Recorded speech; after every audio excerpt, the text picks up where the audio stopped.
Discovery facts کے معزز ناظرین السلام علیکم۔ البرٹ آئنسٹائن جس نے مشہور زمانہ تھیوری آف ریلیٹیوٹی دی اور پھر فوٹو الیکٹرک ایفیکٹ کی دریافت بھی کی، جس کی وجہ سے آج ہمارے گھر میں سولر پلیٹس اور سولر پینلز موجود ہیں۔ یقیناً اس کا دماغ ایک خاص اور بہترین دماغ تھا، اور شاید یہ دماغ اتنا خاص تھا کہ جب البرٹ آئنسٹائن 18 اپریل 1955 کو پرنسٹن ہاسپٹل میں فوت ہوا تو موقع پر موجود ڈاکٹر ہاروے نے ان کا دماغ کو چوری کر لیا۔ معزز ناظرین، آگے بڑھنے سے پہلے اگر آپ ہمارے چینل پر نئے ہیں تو ہمارے چینل کو سبسکرائب لازمی کریں اور ساتھ میں گھنٹی کے بیل آئیکن کو لازمی دبائیں تاکہ ہماری نئی آنے والی ویڈیو آپ تک بآسانی پہنچ سکے۔ تو آئیے بڑھتے ہیں آگے ویڈیو کی طرف۔ مشہور سائنسدان البرٹ آئنسٹائن کے دماغ سے ایسا کیا ملا جس نے سب کو حیران کر دیا؟ البرٹ آئنسٹائن کے نزدیک جس نے کوئی غلطی نہیں کی اس نے کچھ نیا کرنے کی کوشش ہی نہیں کی۔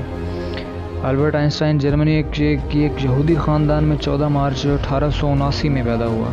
پیدائش کے وقت حیرت انگیز طور پر ان کا سر کافی بڑا تھا اور وہ ایک اب نارمل بچے تھے، لیکن اس کے باوجود ان کے دماغ کا مقابلہ آج تک کوئی نہیں کر سکا۔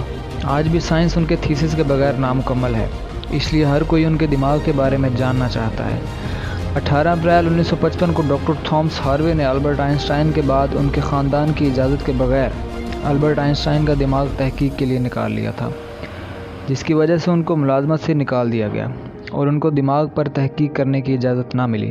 اس کے باوجود ڈاکٹر تھامس نے البرٹ آئنسٹائن کے دماغ کو ایک جار میں ڈال کر اپنے بیسمنٹ میں محفوظ رکھا۔ بعد ازاں البرٹ آئنسٹائن کے بیٹے کی اجازت کے بعد اس پر تحقیق کی گئی۔ دماغ کا وزن کیا گیا جو کہ 1230 گرام تھا، جو کہ ایک عام انسانی دماغ کے وزن سے کافی چھوٹا تھا۔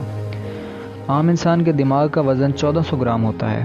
اس کے بعد ڈاکٹر تھامس ہاروے نے البرٹ آئنسٹائن کے دماغ کے 240 چھوٹے چھوٹے مختلف ٹکڑے کیے، جو کہ مختلف ماہرین کو تحقیق کے لیے بھیجے گئے تاکہ وہ تحقیق کریں کہ ان کے دماغ میں ایسا کیا تھا جو ان کو باقی لوگوں سے الگ کرتا تھا۔ اس کے علاوہ ڈاکٹر ہاروے نے البرٹ آئنسٹائن کے دماغ کے ٹشوز کے 1000 مائکروسکوپک سلائڈز بنائے۔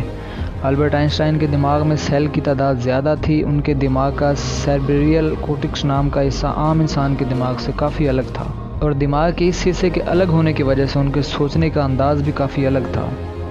معزز ناظرین، ہم امید کرتے ہیں آپ کو ہماری آج کی ویڈیو پسند آئی ہوگی۔ تو اگر آپ ڈسکوری فیکٹس کے نئے ناظرین میں سے ہیں تو ہمارے چینل کو سبسکرائب لازمی کریں اور ساتھ میں گھنٹی کے بیل آئیکن کو لازمی دبائیں تاکہ ہماری نئی آنے والی ویڈیو آپ تک بآسانی پہنچ سکے۔ تو ہم حاضر ہوتے ہیں ایک نئی ویڈیو کے ساتھ، تب تک کے لیے اپنا بہت سارا خیال رکھیے گا۔